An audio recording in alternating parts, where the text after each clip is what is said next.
Hello students, today I'll teach you the first lesson of Geography, Resources and Development. Students, we all know about the resources. Resources क्या हैं?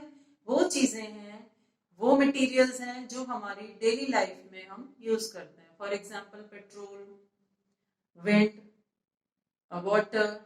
So these are coal. These are the resources. अब हमें पढ़ना resources and development, संसाधन और उनका विकास.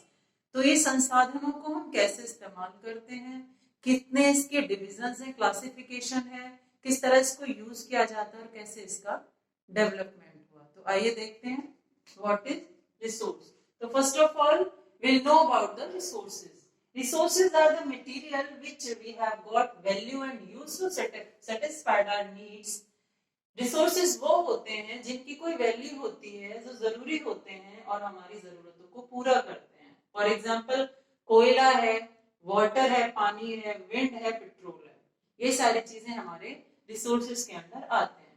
अब हम ये जानेंगे कि रिसोर्सेज का क्लासिफिकेशन कैसे हुआ, किस तरह इसका वर्गीकरण किया गया.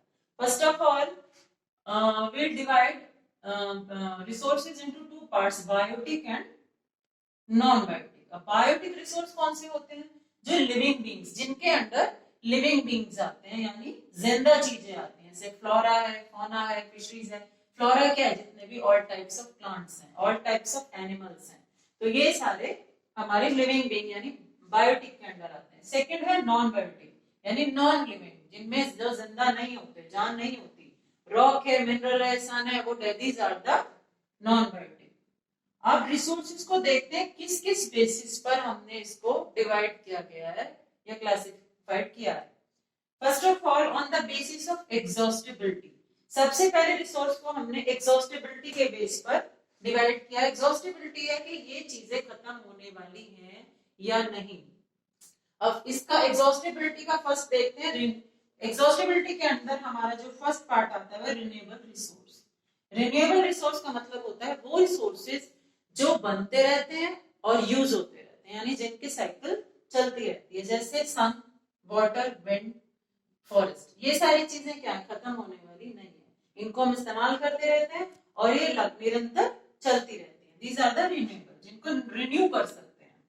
एंड सेकेंड है नॉन रिन्यूएबल, जिनको हम रिन्यू नहीं कर सकते, जिनको हम दोबारा बना नहीं सकते, या अगर बना सकते हैं तो उसमें बहुत लंबा पीरियड लगता है, 1000-2000 साल में वो तैयार होता है. For example coal, fossil fuels, petrol, ये सारे हमारे नॉन रिन्यूएबल के अंडर आते हैं. अब सेकंड, फर्स्ट था हमारा एग्जॉस्टिबिलिटी यानी खत्म हो सकते हैं या नहीं, इसके अंडर है रिन्यूएबल और नॉन रिन्यूएबल. सेकंड है on the basis of development, विकास के आधार पर हमने इसको कैसे बांटा है. फर्स्ट है हमारा पोटेंशियल रिसोर्स.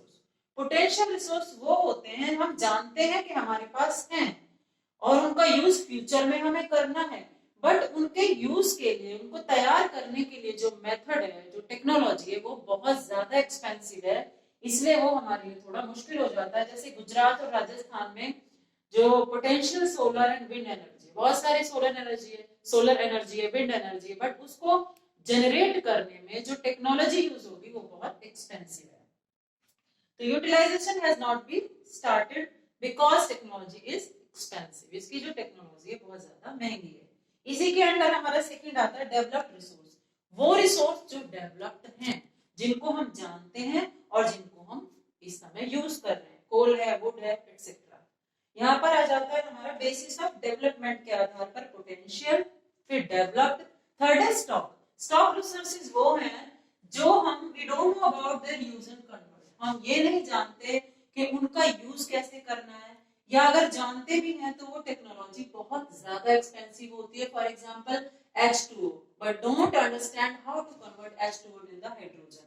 हम ये नहीं जानते हैं, बट ये टेक्नोलॉजी इतनी महंगी हो जाती है कि H2O को हाइड्रोजन में कैसे कन्वर्ट करना है हमारे लिए बहुत महंगा है. डी में आ जाता है रिजर्व रिसोर्सेज. वो रिसोर्सेज जो हमने फ्यूचर के लिए सेव करके रखे हुए हैं, उन रिसोर्सेज को हम रिजर्व रिसोर्सेज में रखते हैं. फॉर एग्जांपल इंडियन आर्मी का ले लेते हैं कि इंडियन आर्मी ने अपने पास बहुत सारा पेट्रोल सेव करके रखा हुआ है.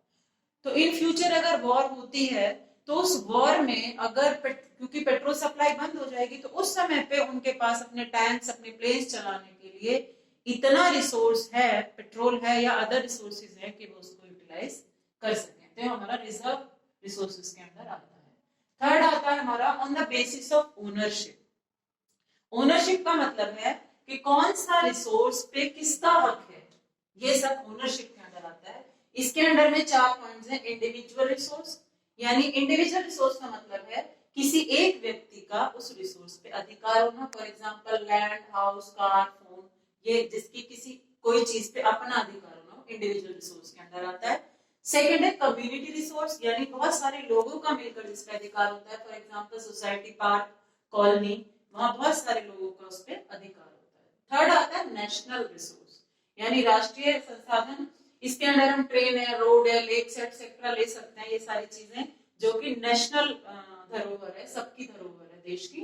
अभी एग्जांपल हम लेते हैं, मान लीजिए कोई भी देश है और समुद्र के किनारे से 22.2 किलोमीटर का एरिया जो है वो उसी देश का होता है। फॉर एग्जांपल हम इंडिया का लेते हैं, तो इंडिया का अगर हम लेते हैं तो जो सी है, सी से 22.2 किलोमीटर का एरिया वो उसी देश का कहलाएगा, उसी का रिसोर्स होगा, वो उसी का उस पर अधिकार होगा। उसी तरह इंटरनेशनल रिसोर्सेज होते हैं, सन है, मून है, विंड है, ये सब इंटरनेशनल है, ये किसी एक व्यक्ति की धरोहर नहीं है।